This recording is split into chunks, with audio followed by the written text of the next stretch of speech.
I hate to be the bearer of bad news for the House of Mouse, but it turns out everyone warning you Rachel Zegler and Snow White would be a dumpster fire dud. Well, they were very, very correct. In fact, they were so right that Snow White is currently projected to do worse than the Marvels. That's not even supposed to be mathematically possible. It's bending physics. So kick back and relax, friends, as we begin to unravel just how poorly this film is doing and why the industry at large is taking it on the chin.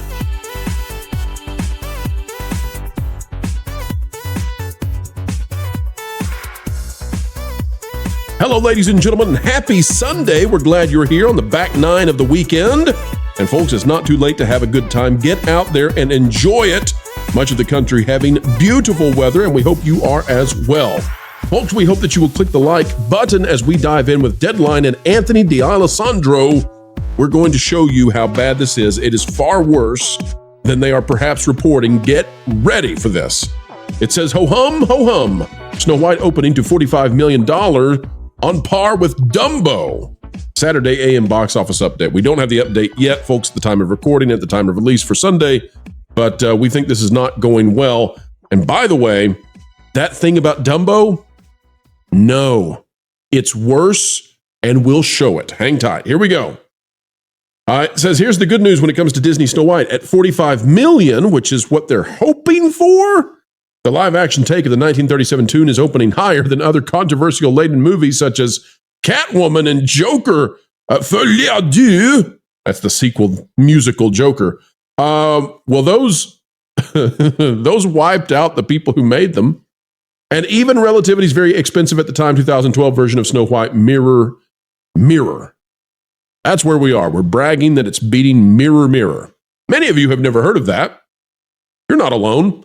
However, at that level, as we told you yesterday, this is D'Alessandro, it's right on par with Dumbo's lackluster start, which was $46 million, and far behind other Disney feature takes of vaults animated movies, such as The Little Mermaid at $95.5, Maleficent at $70, and Cinderella at $67.8 million domestic openings. Now, folks, I'm here to tell you, all three of those, they're flops, except for Cinderella. And the reason that Cinderella is not a flop in this list is because Cinderella was created for a much smaller budget, and because Cinderella came out more than a decade ago, at a time when budgets were more constrained, because inflation had not gone insane yet. So, but The Little Mermaid, Maleficent, major flops, tremendous flops. And this is coming in below them significantly. Let's pause, though. We'll come back and we'll read some more. But first, I want to show you what my good friend ChatGPT has discovered for us. ChatGPT, that has a PhD in inflation, we often use it to calculate these things, has figured out that, since Dumbo came out in March of 2019 and made $46 million in the opening weekend, it's figured out what that would translate to in terms of inflation for 2025. And it turns out that Dumbo would have made $57 million had it come out today and sold the exact same number of tickets. Now, that is a little bit generous because, guess what? Movie ticket prices have actually outstripped inflation. They've actually increased at a rate higher than inflation, and that means, if you can believe it, that Dumbo would have probably made more than $60 million. But you know what? We're not going to fool with it. We're just going to go straight 100% with the CPI determined inflation rate, and that means $57 million. $57 million, what we'll go with. $57.04 million to be exact. Which means that Dumbo, using today's money, would beat Snow White by $12 million. This is bad. And you know why this is bad, folks? Because when Dumbo came out, Dumbo did so poorly at the time, which, again, would beat Snow White. Dumbo was so bad that, according to Variety, Michael Keaton was depressed over the thing, thought he had failed Tim Burton, the director of it, and Tim Burton was ready to quit his entire career. It went so badly. This is by Zach Sharf. It's from August 28th when they were doing the Beetlejuice stuff. I'm going to scroll down. Let me just, here, I'll read a little bit. It says, Michael Keaton recently shared to the New York Times a bit of regret over his performance in Tim Burton's 2019 live-action Dumbo film. Yada, yada, yada. Goes on to talk about how he's depressed. He let Tim Burton down. He felt badly about it. But here's why. Keaton's disappointment in Dumbo mirrors that of Burton, who had been quite honest in the years since the film's 2019 theatrical release about how making a Disney tentpole of that size was not the most enjoyable experience. In a recent interview with Variety, Burton said he contemplated ending his directing career after the film. He said, honestly, after Dumbo, I really didn't know. I thought that could have been it, really. I could have retired or become, I wouldn't have become an animator again. That's over. It was so bad that Burton basically was just, in the shadows until Beetlejuice. That's how bad Dumbo was in terms of the way it was received. Snow White's under it. Snow White's performing less than Dumbo, and not by a little, no matter what the trades try to trick you with. And maybe they're not trying to trick you. Maybe they don't spend the time to say, hey, this whole inflation thing's real. You know how bad it is? It's losing to the Marvels. Snow White, which is now hoping and praying to get $45 million, is trailing the Marvels.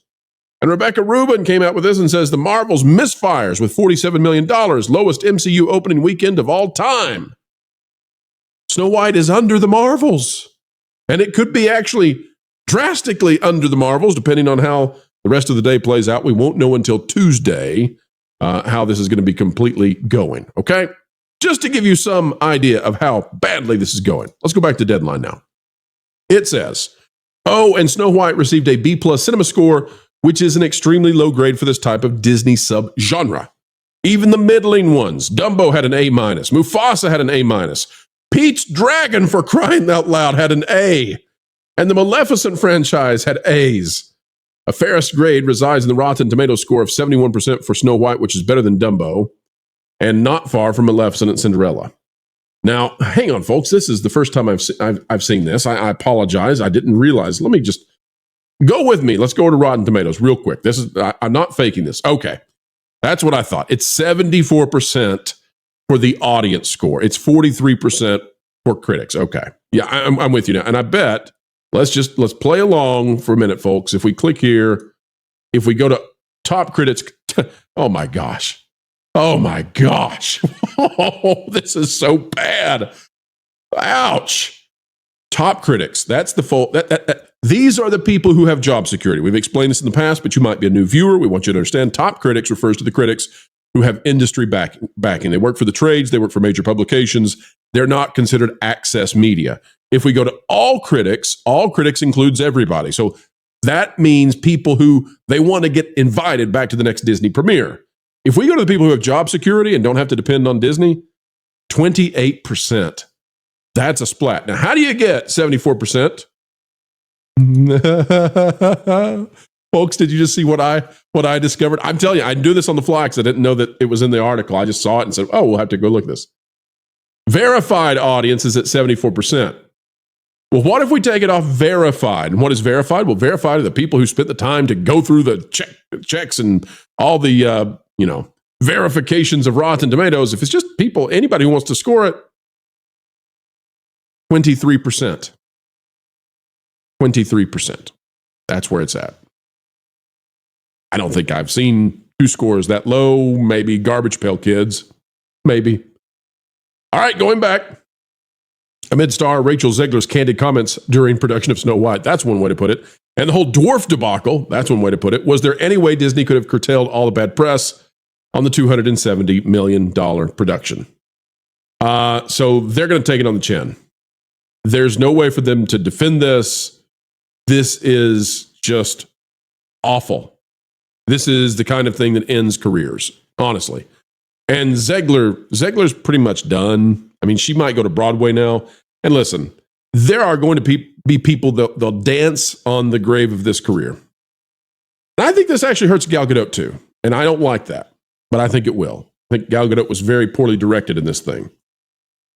So a lot of people are going to be losing their jobs over this one. And there's no other way about it, because when you lose hundreds of millions of dollars, somebody's going to pay the piper.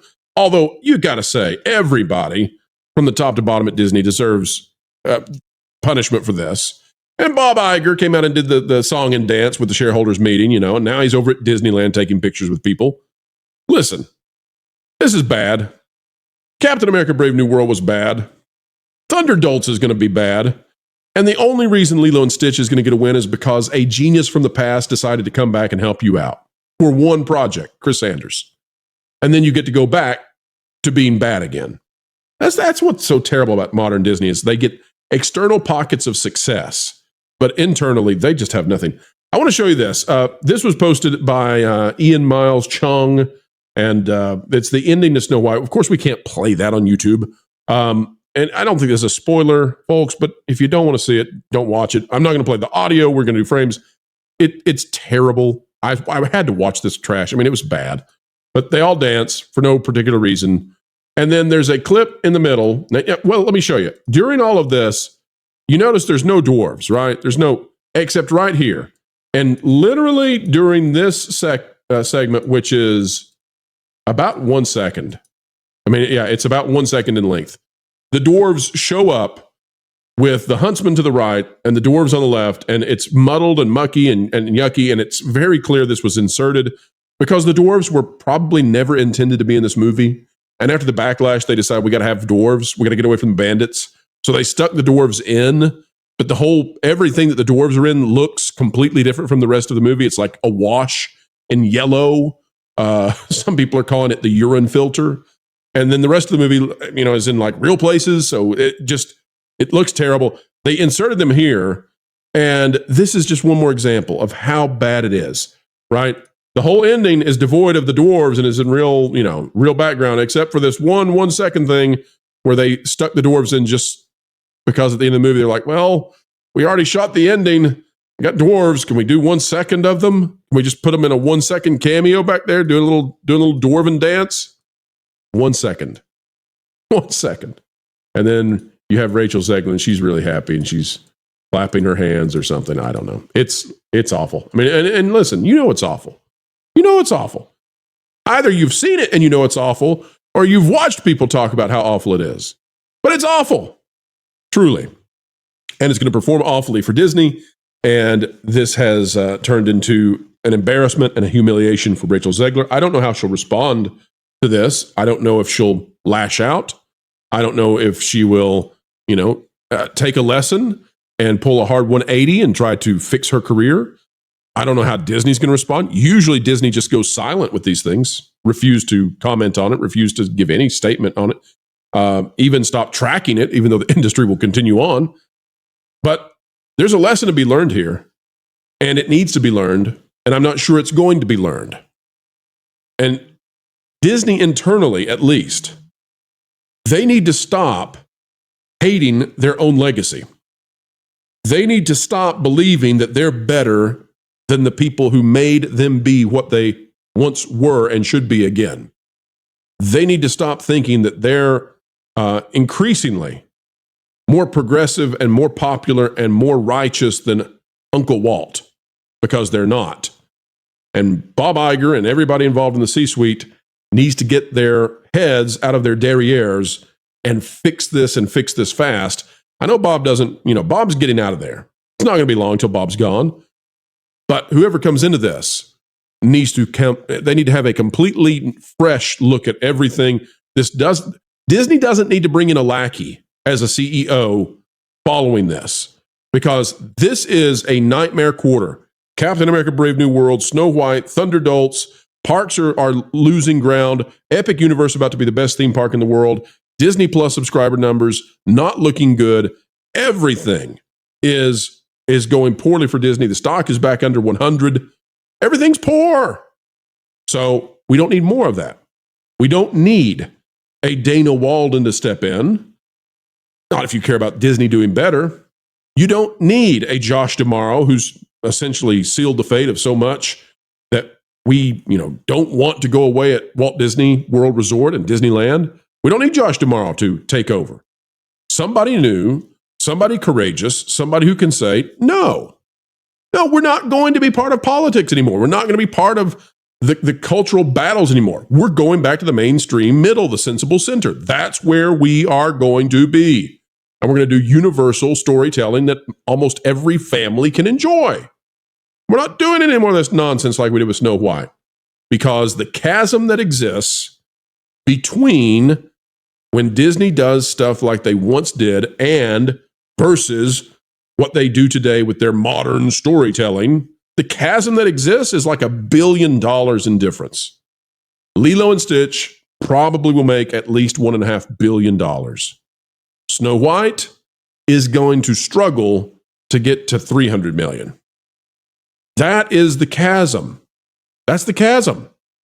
And if they made a faithful retelling of the original story with someone who faithfully wanted to be and portray that version of Snow White, this film would be making maybe $600, $700, $800 million. It'll struggle to make 300. That's the choice that Disney shareholders would be making if this were a normal company. But after that shareholders meeting that we just watched, we know shareholders don't have a lot of input with the C-suite at Disney because Bob Iger and his merry miscreants, they do whatever they want, apparently, and then they take calls from AI voiceover. All right, folks, it's game over for Zegler. I wish her the best. I know she's made horrible decisions, but I never want to condemn anyone and prevent them from having a redemption arc. Zegler, in order to have that redemption arc, she's going to have to figure out she's been making horrible mistakes. She's going to have to change the way that she interacts with people. She's going to have to do a mea culpa. And given the grievous nature of the things that she has said on so many topics and about so many good people, she's got a lot of mea culpas to do. A lot of mea culpas. But who knows? You know, some of the scurviest people in history managed to make a turnaround, and maybe she could. I would love to see that. I'm not counting on it, but I would love to see it.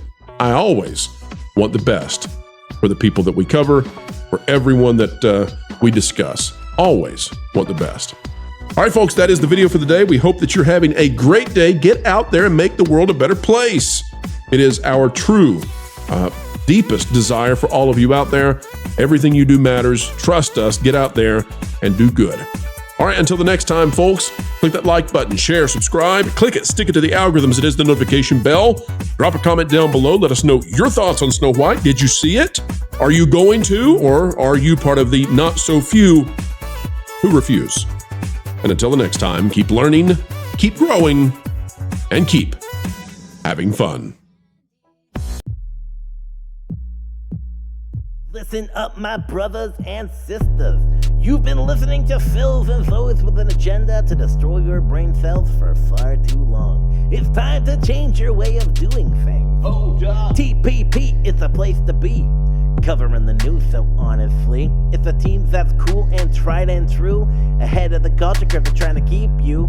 Jonas and Pro, they run the show, and they dragged in the bearded culture casino. You got Valiant and Lord and Fourth of Line. Wonderful people, yeah, they're alright. They got weird bringing in people like Floral, but made no mistake with Lorena Creole. Amelia and John, stuttering guitarist. Martin and Tawny and someone called CMS. Fat Steven makes a bunch of other graphics. Did I mention a partnership with Bending in the comics? Fat Sky is a guy and Doc Matt does the web stuff. There's probably some people I missed. I hope they're not telling you the news. That should be fun. With accurate info that's not been spun. You can figure it out as you will see. The TPP is the place to be. Yeah, Wilton. That was actually pretty good, or White. But I think you might have forgotten Vash. Well, he lost all his friends. But it was implied.